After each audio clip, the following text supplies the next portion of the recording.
The support that you gave me in all of that was profoundly necessary. Like, I don't know if I could have done this without you actually being on the other end of the phone that day that I felt like I was going to die. I actually felt like I might collapse and die. So going through the reality of that physically was so intense, but you were there with me on the phone and talking me through it and reminding me to breathe. And even that too, like remembering that our breath is life. Without breath, we have no life. Imagine discovering a pathway that cuts through the noise of trying to heal, to instead offer you a clear, revolutionary initiation into your most connected, abundant, loved, and purpose-filled self.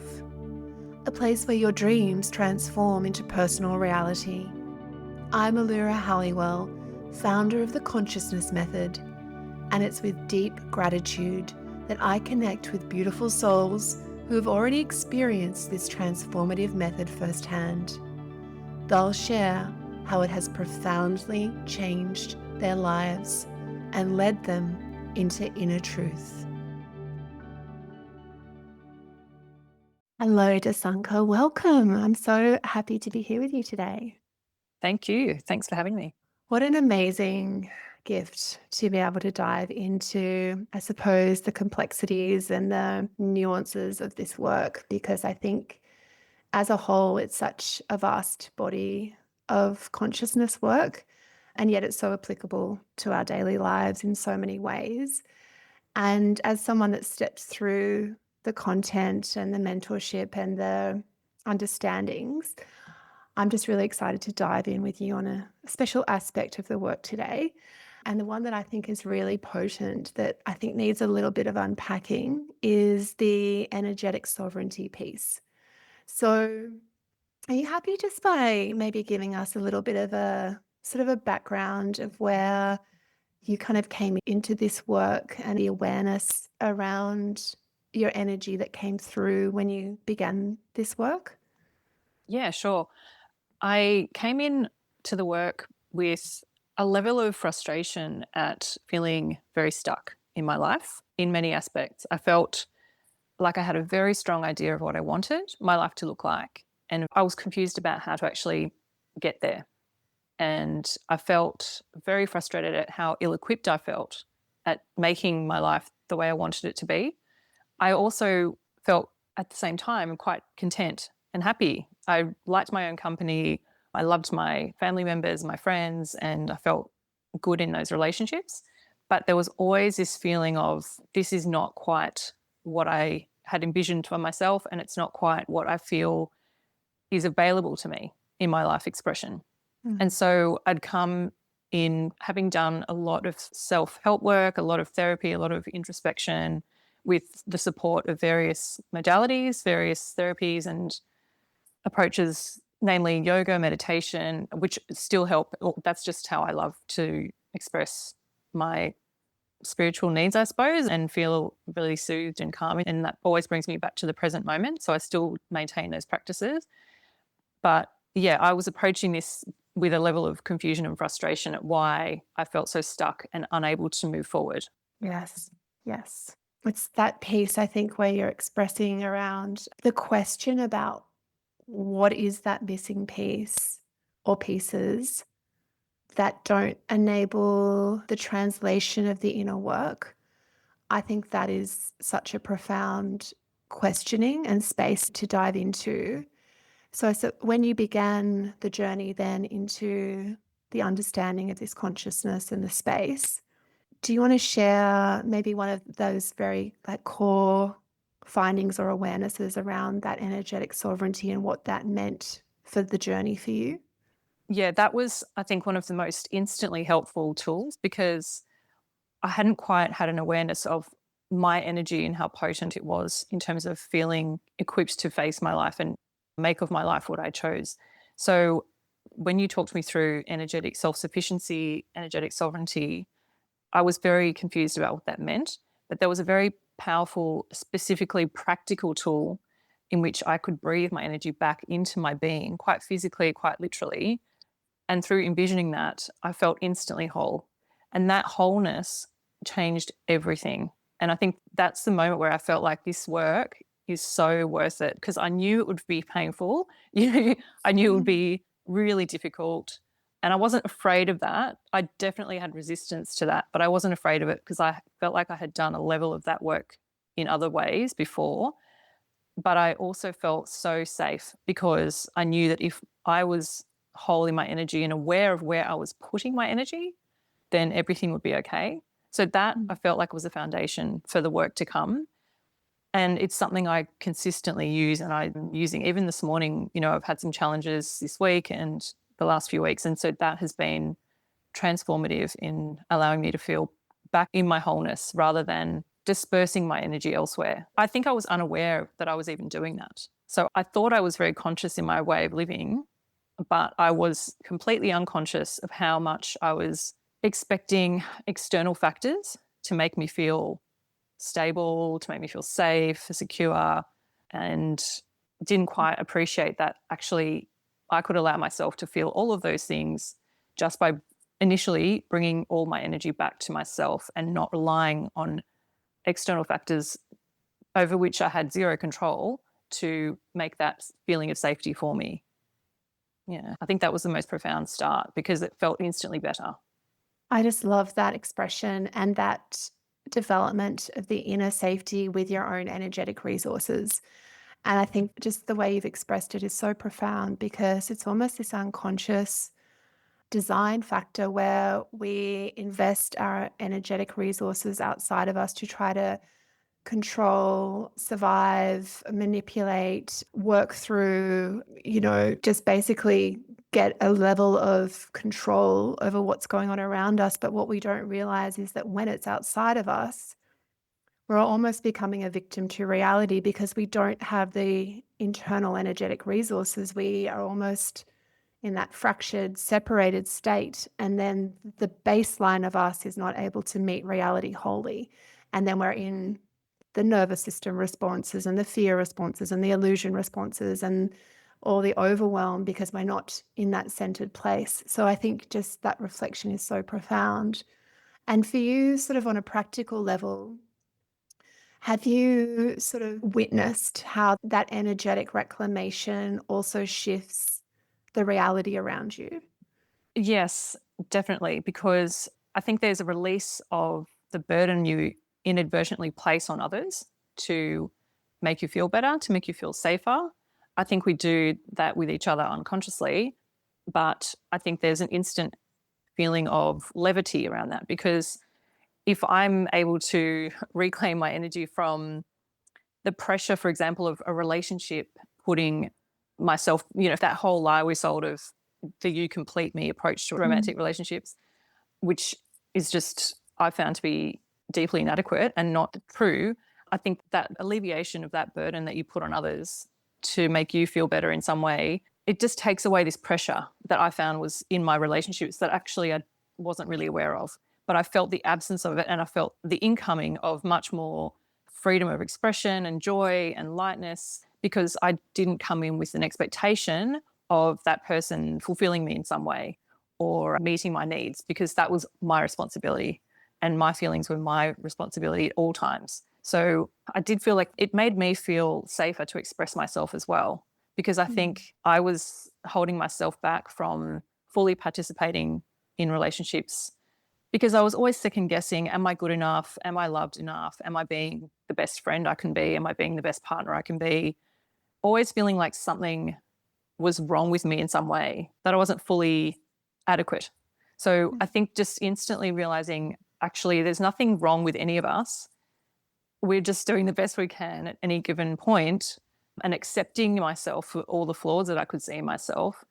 That was a very important part of this as well. And then that acceptance that there's nothing to be fixed, there's nothing broken in me in conjunction with that energetic reclamation where I took my energy back within myself, it did lead to my observing much healthier relationships all around. Even those that I thought were already quite healthy became a Mm. lot more, I just felt a lot more joyous and light in those, and more love was able to flourish in that exchange of time with someone I already loved being with. Wow, so beautiful. So really profoundly beautiful. When So much of our lives is made up of our interactions with others and our relationships and how they're functioning. To have that deep internal relationship with yourself and your energetics, and then have that be reflected in the external reality in a level of sort of purity and connectivity that I think we kind of dismiss as not being possible for us because we're in a state of separation from ourselves. And that consciousness of separation is really at the heart of the understanding of the reclamation, because we fall into a separation consciousness almost by default in our design of our humanity. And this is almost like the turning of the tide to not participate in that separation with our energy, but to create the connection of the fullness of our wholeness internally, and then operate as a whole being from that center point, which is so profound. Yeah. So in that energetic reclamation as well, we've worked through how the energy gets caught up in our addictive patterns. Would you say that there is the understanding of how our wounding confirms our addiction to being unworthy and unloved and misunderstood and unsafe? How do you feel that understanding of those wounds and the addiction to those wounds has sort of impacted your ability to have a different view of how you've been, sort of like how the past has been in a default of those woundings for you? I think the understanding of the wounds is so essential because it makes you, and you obviously facilitate this in the work, where you ask specific questions about thoughts, behaviors, emotions. So you can actually look at it in black and white and observe yourself in a new way. You become more aware of the beliefs you're walking around with, most of which are based on false premises or things that we've told ourselves are true that are absolutely not true. So I was walking around with a belief that I was the loser of my family for some reason. I just felt so inadequate. I was comparing myself to the lives of my siblings, which didn't lead me to reflect myself in a very good light. But everything I believed wasn't actually the case. There was no need to put myself in that place, but I just realized that was a manifestation of my feeling unworthy in some way or not good enough. So just the awareness of that instantly helped me to recognize where I was participating in this looping program of like perpetually putting my energy towards those beliefs and to prove that they're true. So when I realized that I had to participate in that, I had to be an active party in that, I thought, well, okay, I can also choose not to participate in that. And so I could step away from it. But when you're in it, it's so hard to see it because you're just so used to participating in that way without realizing it's quite a toxic thing to be party to. So it just becomes your normal, even though it's uncomfortable. There's no joy there. There's no love there. There's no support there within yourself. So becoming aware of all those things, and that can be so subtle. And I think that was the hardest thing, is that trying to recognize this, even through other therapies, is really tricky because it can be so subtle that you don't even know any of it's happening. It's just the way you operate and the way you may have always operated or operated for long enough that it becomes so part of your daily life that you don't ever stop to have any sort of objectivity about it. But I think the wounding is essential to become aware of. And also, one thing that I remember from the work we've done is that there was that really strong suggestion of just resting and observing what was happening, not making any judgments, certainly maintaining your presence in the moment and just observing, because the work is so emotionally turbulent at times. It's not the time to be making decisions or, making big life choices. So it's really lovely to also be given the permission to have the time that you need to just sit with what's happening as everything unravels. Because once you pull at the thread, it's just going to unravel the whole tapestry. And that has to happen because all of that, the tightness of those threads end up sort of choking you in different ways. So it feels so liberating to then be able to step out of that and recognize it from afar, especially because there's always the underlying foundation of everything that we do. The work that we've done is love, compassion, presence, non-judgment. Yes. Yeah, it's such powerful work. Oh my gosh. Yes. Thank you. Oh my gosh. It's such a beautiful reflection. So many things you've said are so potent. And just the thing that I kind of really just felt into is that the participation in your wounding. And that can be so, as you say, so discreet, so well hidden, so close to the operating mechanism that you're just running on default, that to get conscious enough around yourself can be half the battle. And I think that's why the consciousness method in and of itself is shining light in those places that are just really difficult to find. And once they're found and exposed into the light of your awareness, you're right in saying there's a level of chaos that comes as your fixed identity that's shaped around the perpetuation of those programs gets kind of shaken up. The feeling like, oh, wow, this is chaotic and unsafe. And, oh, there's things going on that I'm not sure about. But then the holding of that zone into a greater level of safety through that unraveling is quite profound. And I think what's helpful in that is that I understand how reality is designed. So that chaos aspect of that shift is something that is very well supported and held. So you can feel that you're not alone or not, doing the wrong thing or sabotaging yourself in any way, because it's the unraveling of that wounded identity, which has felt so safe for you, but really being very unsafe for you internally, and then coming into true levels of safety. So I think that that beautiful journey through that is so cohesive, really, to get that true shift. But it does take a lot of bravery and awareness, and it's almost like the commitment to the version of yourself beyond the wounding. And to know that there is a version is to know that the wounding is present as a design factor of humanity. So they work together hand in hand. I love that. Thank you for sharing that. Would you add anything to that? Yeah, I would add the contrast between those two states. So the safety that you feel in the familiarity with that participation is one thing, where you get to a point where, because you're familiar with this participation in the wounding and how it manifests in your life, you're so familiar with how that coat fits your body. You know that feeling. And even though it's quite an unsafe situation, because it's familiar, you keep it close because it does give you that illusion of safety, as you say. But when you allow yourself to go into that chaos and to take that coat off and feel the Mhm. lightness that ensues, and that can be so unsettling. It certainly can feel so unsettling. It feels like everything around you is being dismantled. And I know for me, there was a point where I felt like I was actually physically dying. It felt so, so uncomfortable. But once you get through to the other side of that and feel that actual safety in being energetically whole, in not being beholden to anything external to make you feel whole, that is an incomparable level of safety and an incomparable level of feeling liberated to live the life you want. And whatever that looks like for you is up to you. But there is just no going back. Once you commit to the work, it's just you are all in. And yeah, it's glorious in comparison. And it's funny because, yeah, like I said at the start, I felt like my life was pretty good and I felt pretty content. But it's so fascinating how different those two states were within myself. Like the inner turmoil I would put myself through mentally all the time was so consistent. I wasn't even aware of how exhausting that was until it stopped. And then I was like, oh, okay, gosh, that's so different. I just felt so much more freedom in my own mind, so much more space.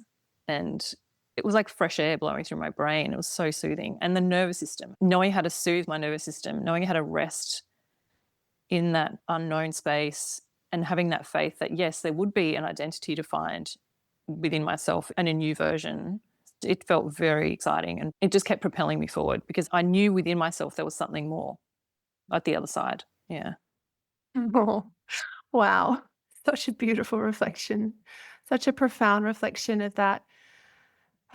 That really deep, we hear about the death of the ego, but the actual pathway and the guidance to go through the dying to the wounded version of self, to liberate those levels of energy, authenticity, freedom, energetic alignment, all those things. It's a profound path. And as you say, once you're walking it and once you understand what you're doing and how this all comes together in our humanity, there is a sense of deep relief that's associated with that, also that terror and that overwhelm and that, pushing the limits of your identity. But then when that snaps open and you kind of break through, it's just this absolutely indescribable sense of relief and connection, the levels of connection and openness that come in the internal body, the cellular body, the emotional body, the physical body. It changes the whole reality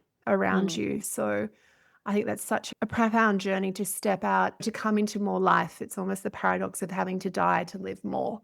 And I think that's just the mastery that comes through this process when you're dedicated to it and you step it through.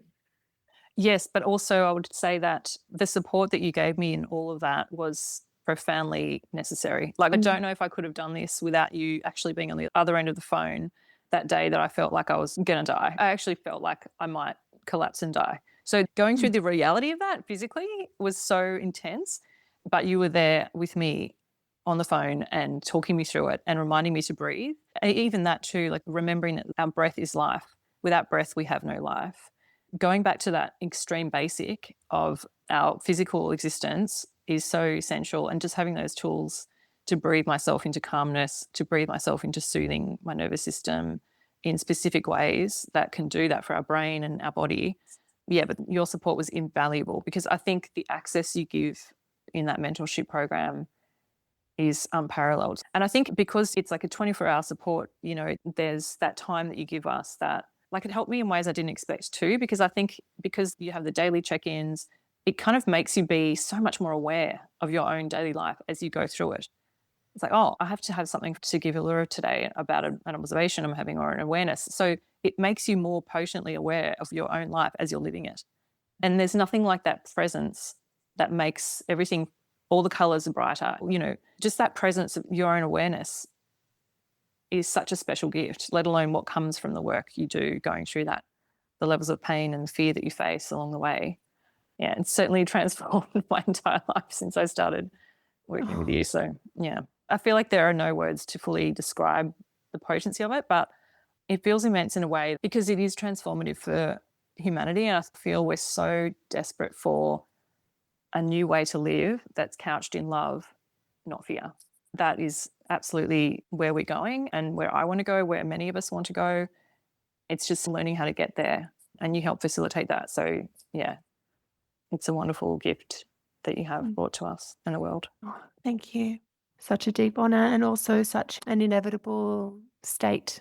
Mm. And I think that's important to kind of share. And I'm so grateful for that reflection. I can feel it through every cell of my being, in that this consciousness is for all of us. It's Mm. available for all of us. And it's absolutely coded in the deepest levels of love for our humanity and our reality and living a loving life. And so for me to have the capacity to be able to be a template of the love that and those that in general that we know as humans is here, and the worth that is here and the understanding that is here. It's almost like I see my role as just being a reflection to your own truth. So no one in my mind is, broken or less than or has anything that is not absolutely purely divine within them. And I see that divinity from the very beginning for everybody. And I think that is the divine love that just is very potently charged between in the space, because every being is radiating that naturally. It's absolutely as the given for our humanity that we are that divine connected being. So just to be able to pull away some of the mechanisms that keep us in separation from that, it just is an absolute gift to witness and a gift to see the realization of that innate knowing that's within you and within everyone. It's profound, and it's the truest, deepest belief I have that everyone is whole. Everyone is loved, worthy, known. It's just a flip of the paradigm to find that. So thank you so much for that reflection. My pleasure. I'm so grateful for you. Oh, very grateful for you, Allura. So thank you so much for your time today, Desanka, and thank you to everyone that took the time to listen to this. And just know that I'm here to support you, and I'd love to connect. Bye for now. It's been an absolute pleasure to spend this time with you, and to say thank you, I'd like to share with you 3 beautiful meditations to explore your core wounding and a collection of masterclasses. You'll find these in your show notes. And if you feel the synergy to this path, know that it is available to you also.